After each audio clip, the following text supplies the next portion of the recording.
Claro. Ese es otro asunto que también nos está debiendo mucho actualmente el gobierno, la inversión. Hemos venido escuchando y viendo y sintiendo una reducción sistemática de presupuestos. Entonces, volvemos al meollo del todo. La política pública, un Estado responsable y la inversión, que lamentablemente hoy no tenemos, no vemos y nos muestran y nos enseñan como trofeos tener reservas internacionales hermosas, pero vivimos otra realidad. Es como el papá que sale de la casa cachina, ¿verdad? Con los panas, es el que paga la chupa, y en la casa no da, pero ni para un arroz con pollo.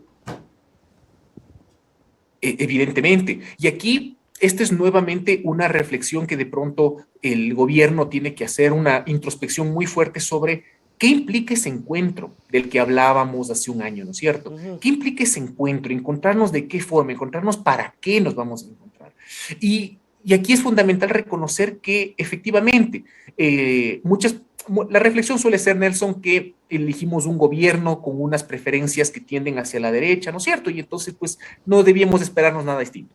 Pero resulta, Nelson, que si es que fuera así, este gobierno se enfoca, como muchos dicen, a las libertades, ¿no es cierto? Las libertades individuales y demás. Pero esto no está en contraposición con otro tipo de libertades.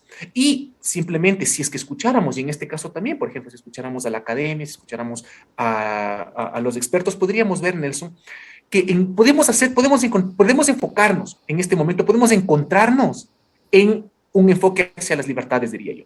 Y aquí el enfoque puede ser no a las libertades negativas exclusivamente. ¿Cuáles son las libertades negativas, Nelson? Son esas de ser libre de obstáculos, ser libre de restricciones, ser libre, que no haya limitaciones a mi libertad, ¿no es cierto? Que nadie me controle y déjame hacer lo que me da la gana. Correcto, es regular, exacto.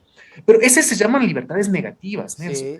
Podemos concentrarnos también, y aquí ese es el desafío, incorporar esto, y esto creo que es un buen encuentro.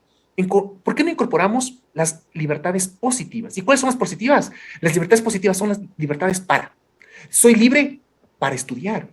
Soy libre para atenderme en materia de salud. Pero para que existan esas libertades, necesitamos justo lo que decíamos. Necesitamos un poco de intervención estatal. ¿Por qué? Porque una persona pobre, si no tiene una escuela cerca, no tiene libertad de educarse.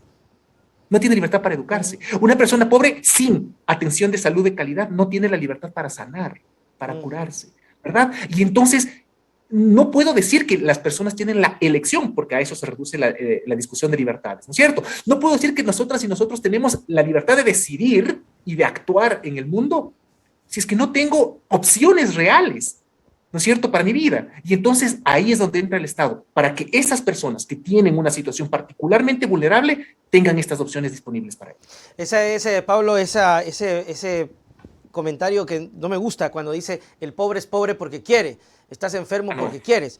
Te quiero dejar con ese comentario y también te quiero preguntar, porque además estás muy vinculado a la academia, si ha existido desde la academia algún tipo de vinculación del actual gobierno con la academia para precisamente encontrar estos criterios que son los que debería despertarle a un presidente. Es decir, yo soy presidente de derecha, de izquierda, de lo que sea. Un Pablo que venga y me diga, Nelson, pasa esto.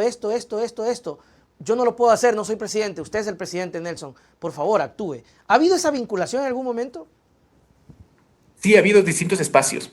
Yo al menos conozco de un par de espacios en donde universidades de posgrado han hecho encuentros. Por ejemplo, la semana anterior hubo un encuentro con una universidad, no de posgrado, de pregrado de aquí de la capital, en donde se incorporó, por ejemplo, a la Cancillería y estuvo presente el canciller de la República justamente para discutir en un espacio académico sobre una agenda de política exterior. Qué bueno. Igualmente, desde otras universidades de posgrado ha habido la generación de espacios para discutir el tema de seguridad.